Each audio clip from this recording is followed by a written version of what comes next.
Hey guys, James back again with a new video, and it is a beautiful day in Beaufort, South Carolina with a 35-degree weather.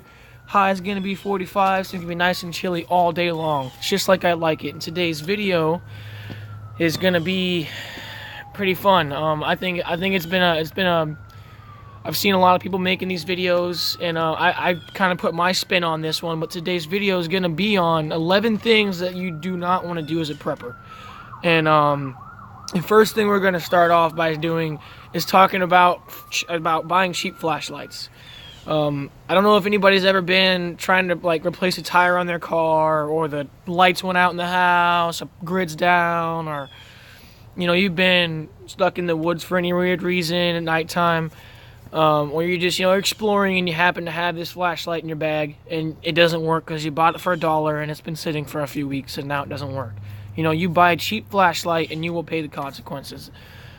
Do you really want to trust your life to something that is $1 when it needs to work? I'd rather someone go out and buy a used Coast light or a used tack light or something to that line. Lifeline's also pretty good, but I'd rather them go out and buy something like that used than go out and buy a $1 brand new, because you're gonna drop it and it's gonna break easy. The bulb life on it is trash. The batteries burn out because it takes so much to power the bulb, which means that's trash. And it's simply an all-around, it's more of a burden than it is anything else. Don't put yourself in a situation where you can't eat anything, you can't do anything. Don't make light also be a problem, especially when it's really simple one-time fixes. I've had a flashlight lasted me, I still have it now. I've had it since I was 9. It still works great. It's a Coast light from Walmart. It's $15, and I've never bought another one since. Can't go wrong. But the first one starting out, the simplicity of it, don't buy a cheap flashlight. Number 2, I'd say, a lot of people are big on storing water, and that's a good thing by all means. But it's a means of how people store it that you don't want to do. For example, the first one, don't store your water in a milk jug. Okay, and when I say don't store it, I mean if you're keeping it in there for more than 3-4 days at a time, it's not healthy for you.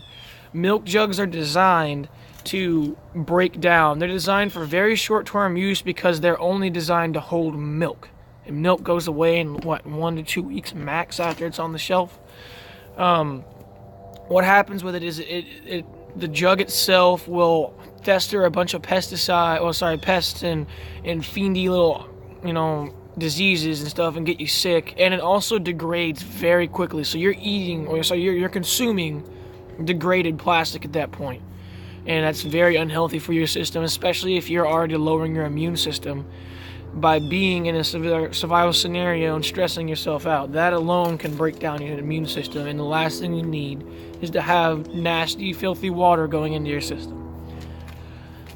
Speaking on water, don't store your water by chemicals. A lot of people don't know this, but plastic is what they call permeable, in the sense that a chemical can go through that. So let's say you put it by cleaning supplies. Over a course of time, your water is going to taste like cleaning supplies. And I don't know if you've ever drank bleachy water, but imagine that but Windex. I wouldn't want that to happen. It's also very unsafe if the wrong chemical gets in there, and that's a very wide number of chemicals. Your body's not designed to digest that. So don't put your water next to chemicals. If you have a food pantry or a prepper's, I've had people call them prepper's pantry, where they have food, water, medical supplies, yada yada yada all around. They'd store their water right next to that, and one of them actually got sick. My cousin did that, and he learned the hard way, but he got sick. And that's just another don't. Staying on the theme of water, on a lot of the preparedness sites, I see people saying, you can fill your bathtub up with water.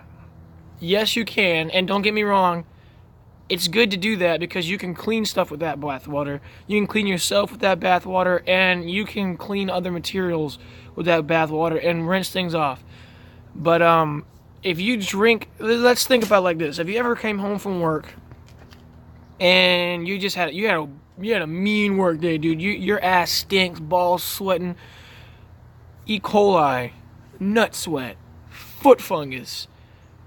Somebody gets sick, skin cells, all of that stuff is sitting, unless you clean that bathroom out twice a day, there's no way you don't have at least E. coli sitting inside of your bathtub. Do you really want to drink E. coli? Do you really want to drink skin cells? Do you really want to drink, nasty sack sweat? You're not supposed to drink out of a bathtub. I mean, if it's a last resort thing, it's not going to kill you, but it will make you sick over a period of time. It may even make you sick the first time, but if that's not your only option, don't take it. If you have other options, make sure you take them, and make sure that you have other options in place so that you're not in that position. The next topic I want to talk about is food. Don't buy the wrong food. That's number, what is that? There, 1, 2, 3, 4. On 5 now. Don't buy the wrong food, because if you let's say you have someone who's allergic to gluten, don't go out and buy a bunch of food with gluten in it, because now you're gonna just inevitably starve them to death, or they're gonna die of being sick constantly. If in a scenario where you're bugging out or you're prepping,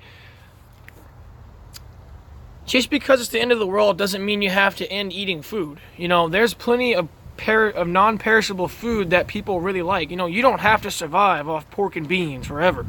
You don't have to make your life a living hell. That's just unneeded stress. Obviously, when I also, on another note of not buying the wrong food, if your prepping plan doesn't provide the amount of water it needs to cook the food and keep yourself hydrated, don't buy dehydrated food.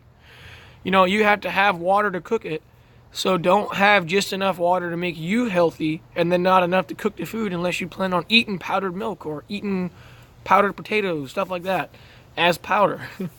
I see a lot of nowhere guys do that as well, or just simple mistaken of how much water you actually need to stay healthy. So don't buy the wrong food. And even if you're a picky person, if you're picky, make sure that you have non-perishable food that you like. You don't have to kill yourself mentally because it's the end of the world, or because there's no food, or there's a hurricane. Don't make it worse on yourself. And on that don't make it worse on yourself kind of theme, don't cause yourself unnecessary stress. That's going to be number 6. Your body, stress alone can take down your immune system overnight. You can be a healthy guy, be stressed out, and wake up the next day sick simply because you were overstressed. When you're in a scenario where nothing's going right, or when you're not used to it, your body's already going to be a little bit stressed by nature. There's nothing you can really do about it until you get used to the situation. And that takes time. If there is a bigger plant or a bigger event, like a worldwide shutdown of X and O materials, or there's just the power grid's out for weeks at a time, or even months, that's going to be no running water, something like that. Don't stress yourself out more by getting into things you can't fix, or by again, not having that food, or not having that water, or having that cheap flashlight that now doesn't work and now you're pissed off. Everything that I've talked about up to this point, and everything that I'm going to talk about past this point, is going to cause you unneeded stress if you do these things. And, making yourself sick and causing yourself stress, you're already exerting yourself. Don't stress yourself out more than you need to. You know what I'm saying? It's a really big factor in survival, or just in everyday life. That can go anywhere. So do not cause unneeded stress. Number 7, in terms of that theme of staying healthy, do not forget your medications. I, for one, I'm blessed to not have any medications that I need to survive. My parents, on the other hand, they're not. My dad's a diabetic, so everything, if the truck stopped running within about a month and a half, my dad would start getting really sick and start to fade. Don't forget that. Another thing that, when I say don't forget meds too, I'm not talking like over-the-counter stuff. You can go get that at any point in time, but you can't really stock up on medicine efficiently that you have to buy from a doctor. And you should at least try and talk to your doctor. Hey, I'm trying to stay prepared. Can I get an extra month supply? And most doctors will work with you on just about every medicine there is. But if you have, like for example, if you have an inhaler, or if you have high blood sugar pills, or you have thyroid medicine, stuff like that, get it while you can and have some stored. Obviously, cycle through your stuff. Make sure you have fresh supplies. Use your last month's supply and keep the fresh stuff so it doesn't expire. But make sure, or insulin is another big thing. If you have somebody that needs insulin and you know they're going to make it, make sure you have a means to protect that insulin, and don't forget their insulin. That medication is important. Once the trucks stop running, it's going to become very hard, if not impossible, to get at a certain point. So that is something, and that doesn't just mean shit hits the fan. That's also, like I said, hurricane. You need medicine during that time. It's not, oh, I'm healthy now because hurricane's here, but I'm going to be sick again once it stops. It's not how it works. And a lot of people forget their own medication trying to think about others, which is a good thing, but it's also a bad thing. You're thinking about others, but you're also killing yourself. And just don't do that, because if you're dead, you're no use to anybody. The next one, don't have any tools you don't know how to use. If you don't plan on running across people, or that's not part of your bug out scenario or your bug out style, don't, for example, have an auger if you don't know how to work an auger. If you're never going to find out how to use it, there's no point in having it. Or I see, myself included, I have a small kit inside of my bug out bag. It's like a wrench and everything like that, and crowbar. I know how to use those things for multiple purposes, but I wouldn't run around with a power drill that I don't know how to use, which I do. But I'm saying, like, example being, I don't know how to really use a wet saw for cutting tile. Why would I keep that in my storage if I know I have a limited space? You know what I'm saying? There's just no point. And that could go for anything. If you don't know how to use a skill saw and no one's coming, why have a skill saw? Just get a handsaw. You know what I'm saying? Have tools you know how to use. Don't have a knife or a compass or a GPS. And when I say tools, like I was just getting at just now, tools go from anything that you use to put in your hand. Don't have a piece of equipment in general that you don't know how to use. Like, I'm not going to carry around a $1,500 GPS because I can barely use the $30 ones. So there's no point. I'd rather just have a map and a compass. I'm an Eagle Scout. I know how to use that. Don't carry dead weight. Don't carry tools or essentials you don't know how to use at all. Keep them at your house if you're going to keep them, because they could be a barter item in the future, but don't carry them on you if you don't know how to use them. Another thing that I see a lot of is the preppers that have one game plan. You can, let's say you're all about the zombie apocalypse covered. I'm buried. Let's say you have a freaking underground bunker. You're covered for zombie apocalypse, Civil War, all that shit. Now, what happens when you're on the coast and we have a flood? You're gonna drown. You have no other plan because all your prepping gear is in your bunker ready to go, right? Well, it's now waterlogged and you can't get to it even if you tried to without a scuba kit. And even if you did, where the hell are you gonna put it? Have a plan B, have a plan C, okay? Have 3 plans that bank off your big plan in case something goes minutely wrong. Maybe you can't reach it the same way. My idea would be getting in a truck to go somewhere. What if I can't get my truck to that location anymore? What am I going to do now? How am I going to get there? Am I going to go? Where am I going to go?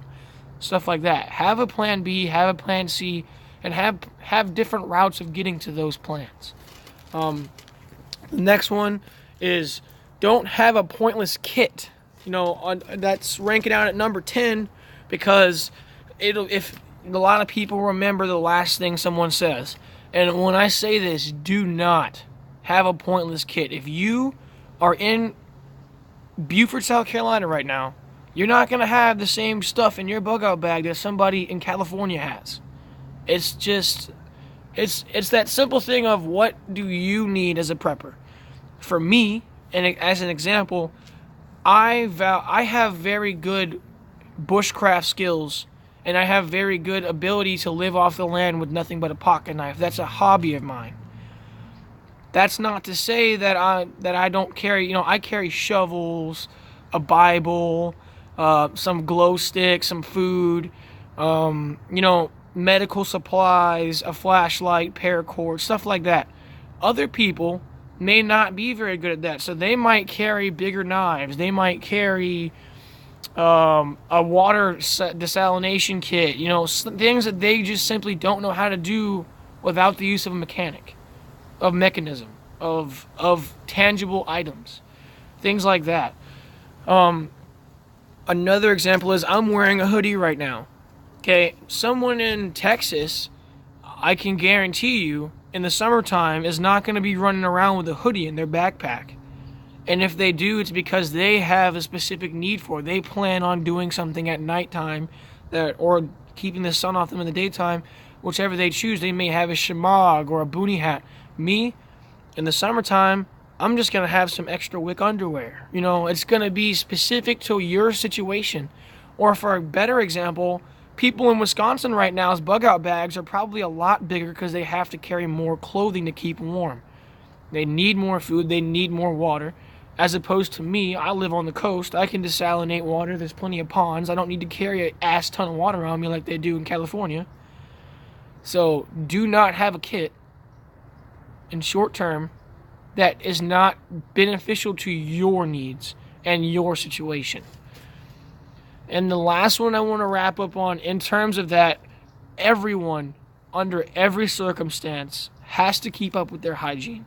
Number 11 is do not lapse on your hygiene. If you lapse on hygiene, let's say it like this, okay? Let's say I don't go to the dentist and I don't brush my teeth, right? I didn't put a toothbrush in my bug out bag. You're thinking, okay, it's a 3-day bag, whatever. 9 days later, you're still out there and your tooth's starting to hurt because you're not taking care of it. Or your gums are starting to get real weak. Or let's say you have no deodorant and something to clean yourself, no baby wipes. You're going to start festering disease, and you're going to start getting sores in your groin area and under your armpits, and it's not a good. And for you women, up under your breast will also get really, really nasty if you don't clean them. Do not lapse on hygiene, because when you lapse on hygiene, you start to get sick. When you start to get sick, you need more water, and you start to throw that water up, and then now you're dehydrated. And inevitably, because you didn't pack a hygiene kit, you've killed yourself. You have exterminated the one thing that you've been carrying around to protect. You've wasted the money, the time, and the effort to get to that point, and you threw it away because you didn't bring a hygiene kit. Hygiene is key to survival as anything else, as fire, as water, as shelter, as warmth, as food. If you're not healthy, you're a detriment to not only yourself, but the people around you and the objective as a whole. Remember that, guys.